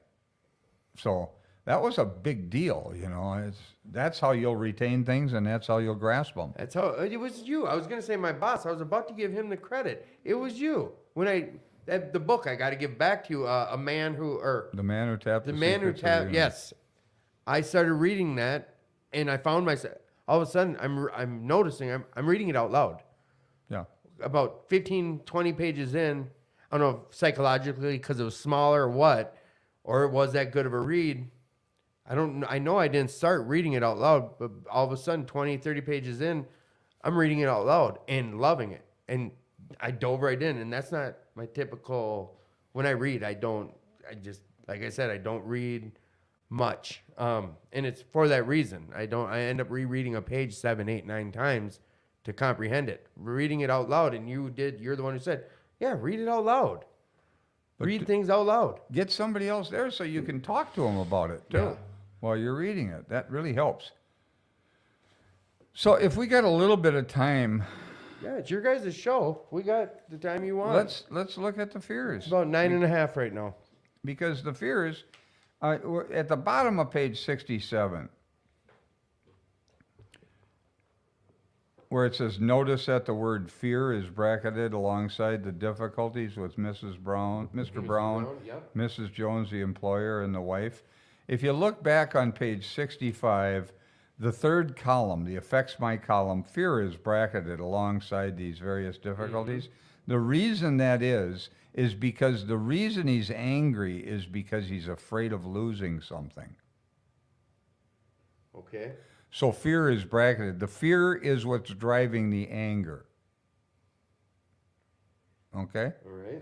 So now he's saying, notice that the word fear is okay. Then he says, this short word somehow touches about every aspect of our lives. Did you know that?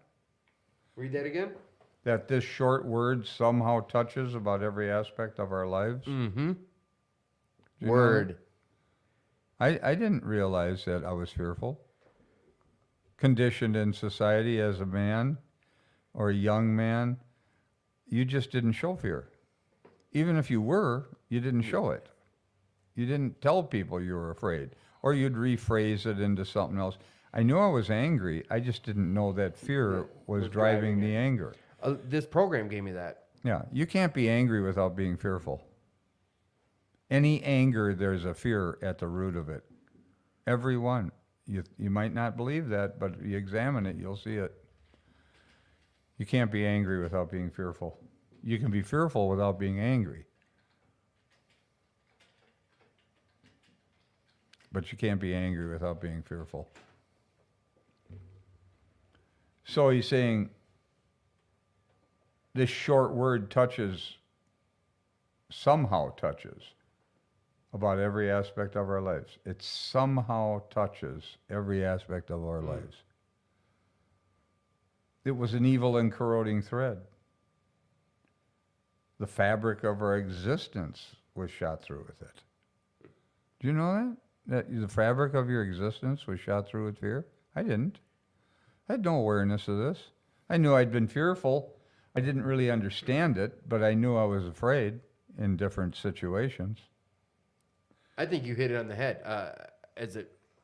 Not to categorize, but as a man, it's Women are much more tuned into this than guys are. 100%. From what I never looked at it as being scared. I'm a guy. I can't be scared. Right. And if I'm pissed off, it has nothing to do with me being scared. Looking at it now, that's about 99% of what it was. It's actually 100%. I gotta. Nice try, though. So anger is fear. Yeah, Anger is I fear. can see that. If have you no look at issue it, if seeing you look it that at way. it and keep looking at it, and then wow. It's me, Anger a big is scared fear. guy. Well, it's otherwise there wouldn't be anger. Okay, now he says something here. It was an evil and corroding thread, right? The fabric of our existence was shot through with it. Mm-hmm. But this next one, it says, fear, set in motion, trains of circumstances which brought us misfortune we felt we didn't deserve. But did not we ourselves set the ball rolling? Mm-hmm. Well, what do you mean I set the ball rolling? Why would I? What does that mean? My fears have brought about, when I've acted on them, exactly what I didn't want to happen. If you're insecure in a relationship with a woman or a man, whatever your circumstances are, if you're insecure, you'll try and control it. And the more you try and control it, the less they want to be around you. So your fear of losing them actually brings about them leaving. And the fear is in me, not the situation. Yeah. It's my insecurity. Security doesn't come from outside. Comes from within. Or try and get somebody else to act in certain ways so I won't feel the fear. That's why relationships fall apart.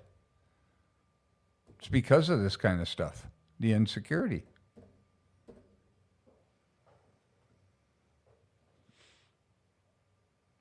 Same on the job.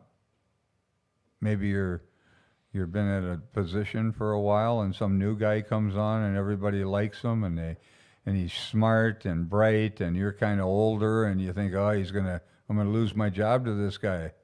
And then you start talking crap about him, putting him down a little bit here and there because people like him, so I don't want them to like him, Fear. And the more I do it, guess what happens? You look like the bigger piece of. Guess what happens? You're a problem now in the company. So what happens? You lose your job. It brings about exactly what I didn't want to happen. Yeah, your fear. Yeah. If you act out of your fears, I've heard so many people say, well, it motivates me. Yeah, it motivates you to do dumb stuff, man, and cause problems in your relationships. This is a nightmare. And until you see that it's coming from your own fears, it's going to continue. You just keep going. Yeah. You can't get rid of it. So we're going to look at the fears. I didn't realize, these sentences are really important. It's it. My fear set in motion trains of circumstance. Look at the words. Long lines of circumstances in my relationships, which brought me misfortune. We felt we didn't deserve. No, I thought it was the other person. If she'd just change, I'd be okay. The boss would change. Yeah. You know why guys get fired from their jobs? Most of the time, at least alcoholics seem to, is because they can't let the boss be the boss. Oh my God. Now that sounds simple, doesn't it? That's life-changing to get a chew on that one. Yeah, think about that one a little bit. If I can't let the boss be the boss, so I keep getting fired. And if you look at it, you'll see in different ways you're trying to control things. And I'm doing things my way instead of the way the boss wants. I was talking to a gal in an Al-Anon meeting. She has trouble all the time. I told her, let the boss be the boss. He's the one responsible. And she stepped back from it. Last time I saw her, she said, I quit doing it. Everybody around me is sabotaging them and acting out and stuff. They're going to get fired. She won't get fired because she can let the boss be the boss now. Let the director direct. Yeah. Fear motivates me to do dumb stuff. Yeah, that's for damn sure. Yeah. Marty's all over it tonight. Good stuff, Marty. If you have any questions, that goes for anyone. Any questions here, we still have time where we can pose questions to our guests or anything you want them to revisit or whatever the case. Yes, anger is driven by some form of fear at any It's stage. fear of loss. It's always fear of Fear of loss. loss. Now Bill did it in the 12 and 12. He talked about self-centered fear, being fear of losing what we have or not getting what we want. Mm-hmm. So on our sheets, on the fear, it asks you to review this. There's the next sentence. Sometimes we think fear ought to be classed with stealing. It seems to cause more trouble. And then it says, this is the inventory. We reviewed our fears thoroughly. So we're going to look at our fears on paper. So you write your fears down. It says we put them on paper even though we had no resentment in connection with them. Well, you might find some resentments then in connection with the fear, right? Mm-hmm. And then you got to put that back on the resentment list. So when looking at fears, I might find I'm angry about something. That's a resentment. Yeah. I can't be, go ahead. Well, then we go back to the process we talked about earlier. Yeah. You can't be angry without being fearful, but you can be fearful without being angry. That makes sense. Yeah. So now we're going to review our fears thoroughly. We're going to put them on paper, even though we have no resentment in connection with them. Okay? Anger is a product of fear. So now I see I got fears that I'm not angry because of the fear, but I'm fearful. Mm-hmm. Okay? So you write down your fears.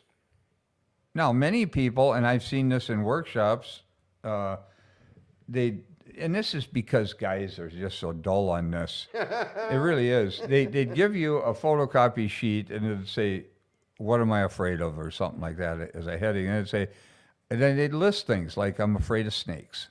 I'm afraid of spiders. I'm afraid of mean dogs. I'm afraid of the police. I'm afraid of the courts. Yeah, I'm afraid of the I got a judge. sheet just like I'm that. afraid of the IRS. Okay. So now you've got all those, okay, out. Now, every one of those fears is where? Outside of you, aren't they? Yeah. They're not. Every one of them. Now, it's all projected out there. My fear is out there now. So now I got to change the world to get over my fears. I never even looked at it that way. Now here's what we did with these worksheets we made up. We said, what am I afraid of losing? Okay, then you write, I'm afraid of losing my wife. I'm afraid of losing my job. I'm afraid of losing my money. I'm afraid of losing my driver's license. I'm afraid of losing my house. I'm afraid of losing my children. You got all those things, right? Okay. And then we put another box and left a place to write, what am I afraid of not getting? Well, I'm afraid of not getting my children back. I'm afraid of not getting my driver's license back. I'm afraid of not getting my freedom back from the courts. You see, it's really fear of loss. But because it's hard to always see it as that, if you write it both ways and just write down, now, where are those fears? I'm afraid of losing. Where's that? That's in me, isn't it? Mm-hmm. It's not out there. The fear is in me now. I can see clearly that I'm afraid of losing something. I'm not as likely to project the fear out there than to say, well, I'm afraid of the judge, I'm afraid of the courts. Those are things out there. Let's bring it back to us. What am I afraid of losing? What am I afraid? Now you would have reviewed your fears thoroughly. Does that make sense? Yes, it does. I'm afraid of success. Okay. What's that deal? You're afraid of losing. I'm afraid of losing success. I'm afraid of losing my ability to have a happy life. Succeed. Yeah. Okay, cut and dry. It was a question. It was a statement question. I'm afraid of success. What's the deal with that? Well, I'm still afraid of losing something. I won't be able to become It's still happy. loss. It's loss. It's fear of loss. Yeah. I won't become successful. So I'm losing something. I should be successful, but I won't get that. It's fear of loss. It's always fear of loss. So we put it on the sheet that way. And the reason I did this was so that we could bring the fear back to me instead of projecting it out there. The courts are out there, the judges out there, the spiders out there. That's all out there, and I can't do anything about it. But if the fear is in me, I can do something about that. Right? Mm-hmm. Yeah. Well, then he goes on. He says, we asked ourselves why we had them. That's not a question. Sounds like a question. There's no question mark after that sentence. Bob, when he made up the sheets originally, he put that in as a question, but it's not. We asked ourselves why we had them. Wasn't it because self-reliance failed us? There's the question. Do I have this fear because self-reliance failed me? I'm reliant on myself. I know I'm inadequate as a human being to deal with life, or I wouldn't be in AA. So do I have this fear because I've been reliant on myself? If I looked at every fear that I have, do I have it because I'm reliant on myself? Just ask yourself that question. You don't need to answer me, It's usually yes. Well, what else would it be? Yeah. I know I'm inadequate. Not 99% of the time. No, this one's 100. 100, Yeah, yeah. it is for me. Yeah. So whenever I'm reliant on myself, I'm fearful. Whenever I start getting fearful, it's because I'm reliant on myself. It's like driving to work and you're trying to think about all the different problems you got to solve. It's mind numbing. I know that, but you smash your car up when you're doing shit it's like terrible. that too, What if I just go there, ask God for a little help of walking into the place, and then just see what happens? It works out good. I didn't have to grind my mind all the way on the way to work. Over things that basically haven't happened yet. Many of them aren't even close to what the real situation is. You know what the real problem is? You're in the future all the time when you're doing that too. You're not, or you're in the past. You got a fear because of something that happened before. Now you're projecting it onto the future. I used to look out into the future and try and solve problems before they got to me. Before they're even really a problem. They weren't If even, they're even I a didn't problem. even have it. Right. I'd fix my car before I had the problem. So what the hell sense does that make? I used to do it all the time. It's insane. You're never in the now when you're doing that. That's where the meditation, the TM, brought me into the now. It's Much more. Immensely. on a Haven't lot you of noticed things. that? Yeah, a lot of things. Taught Tim just recently. I used to always be good at saying, don't worry about things that haven't happened yet. I was always good about It's saying easy to say it. I was always good at saying that. And then this past few months, I've been living that. Yeah. My surroundings, I'd see people doing it more and more. People I care or I'm involved with, whatever. And I haven't the control over it. Why waste an ounce of my energy on... I don't even need to go that far about having control over it. Why waste an ounce of my energy on something that's not even going on? Because I don't trust God. Yeah, And I don't trust it's going to be okay without my help. My sponsor was an atheist, and he was just a pain to people early on. I knew old-timers that knew him. They didn't like him either. He was just heavy-handed, militant atheist. He didn't really come to believe till, and maybe he never really did, but sort of, at least when he was about 23 years sober. He saw the folly of his craziness, Mm-hmm. But he was controlling everything. And he was a smart ass with it, you know. So he was bright as hell. He had a big brain. He was a lawyer, you know. I mean, but he had a really big brain. This guy you couldn't box in. He was clever, He was doing man. the boxing. He was clever. Well, they were the old timers were always kind of pissed at him, and one guy, you know, who was religious was always talking about God, and all of a sudden he's got to get some kind of a surgery, and he's scared to death, and he's freaking out about it and talking to Joseph, and Joseph says, well, what happened to let go, let God? So he's going to throw it in his face, you know, nice guy. And the guy says, well, this is a serious operation. I'll handle this one, God. Yeah. Then I'll tell you another one. This is how clever he was. He's standing up in the crowd. They're going to do the Lord's Prayer. Hold hands and do the Lord's Prayer. Right. And one of the guys, the old timers, knew he was an atheist, so he's going to pick on him in front of everybody. And you can't get this guy that way, man. He'll catch you. He'll outdo you. So they're standing up, going to say the Lord's Prayer, and the guy says, and Joe will lead us in the Lord's Prayer. So he looks at him and he goes, your father. Not our father, your father. See, they tried to catch him, but they couldn't catch him. He was clever, you know. Big brain. That was a funny one, man. That's good. This is good stuff. I love it. Again, 6:30 on Wednesdays here at 2218 First Avenue South. Come on down. Check it out. It's an experience. It's an experience. Don't cheat yourself out of those. So this just goes a little bit further now. It says, so wasn't it because self-reliance failed us? If I look at each thing that I'm fearful about, isn't it, if I look at each one, is it because I'm reliant on myself and I know I'm inadequate? Yeah, it always is, okay? He says self-reliance was good as far as it went, but it didn't go far enough. So they're not saying you have no self-reliance. You get up, you got to put your shoes on. You got to get dressed if you're going to go off to work. They probably aren't going to let you walk in nude, you know. I mean, so there's certain things you have to do. It's so easy to get real rigid about all this, Right. okay? So, but they understood that. Some of us once had great self-confidence, but it didn't fully solve the fear problem or any other. When it made us cocky, it was worse. Yeah, why? Because now you're acting out in your arrogance. I'm cocky, I'm pretending like I'm tough, or I'm pretending like I'm smarter than everybody, or whatever the hell it is. And then people react to your cockiness. And then you got another problem. You're already insecure, or you wouldn't be acting that way. And now you got another problem because you're acting cocky and they're reacting to the cockiness. Oh, Jesus. You know, they understood this psychologically, you know. Was it 80 years ago, 90, almost 90 years ago? But then he goes on, he says, perhaps there is a better way. We think so.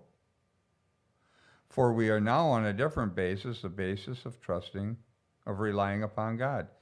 We trust infinite God rather than our finite selves. Why? Because it doesn't work. I'm fearful if I'm trusting my finite self. We are in the world to play the role He assigns.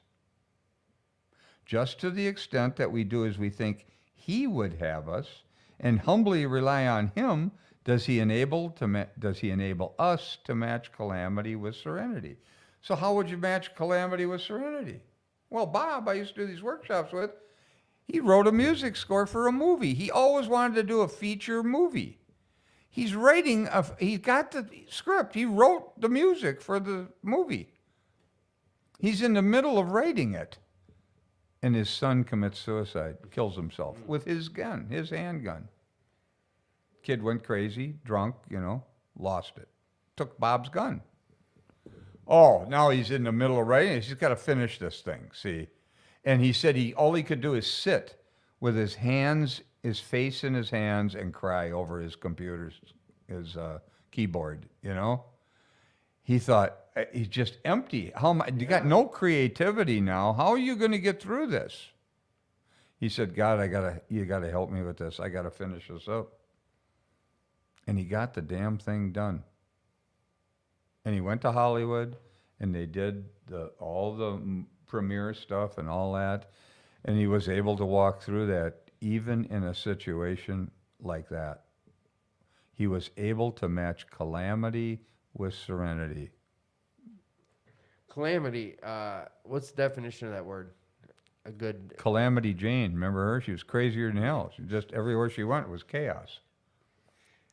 I gotta look that up. Someone asked. I love this. A Friday night meeting with you guys. Thanks, Marty. Calamity. Chaos. Disaster. Calamity. All right, here we go. Calamity, an event causing great and often sudden damage or distress, a disaster. Yeah. Chaos. So what we're gonna do, you know what, we're gonna wrap. We're gonna get wrapping up here because we have two. Is there anything we need to hit that you really want to hit before we're done with what our topic is? No, it just talks about you got to get your reliance on God, and you probably don't even realize that you're just reliant on yourself. On self. You know, and I spent my whole life that way as an atheist, and I can tell you, I backed off of that We considerably. started the show with that, and you Yeah. both put a spotlight on that, and that's, I think, really good. So here's something that we've been kind of doing lately. Is it's a little off topic. We're gonna start with you, Jesse.